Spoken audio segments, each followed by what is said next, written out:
ముందుకెళ్తుందో మనందరికీ తెలుసు.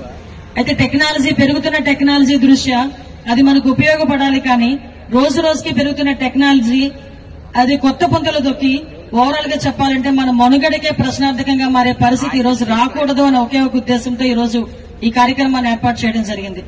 ఒకసారి హోమ్ మినిస్టర్ గా బాధ్యతలు తీసుకున్న తర్వాత ఈ సైబర్ క్రైమ్ గురించి చూస్తా ఉంటే సుమారుగా ఈ 4 నెలల్లో దగ్గర 1,1730 కోట్ల రూపాయలు ఓన్లీ సైబర్ క్రైమ్ లోనే చేతులు మారిని పోయినాయి అనే సంగతి తెలిస్తే నిజంగా ఆశ్చర్యం అనిపించింది. 4 months గ్యాప్ లోనే మొత్తం ఇండియా లెవెల్లో.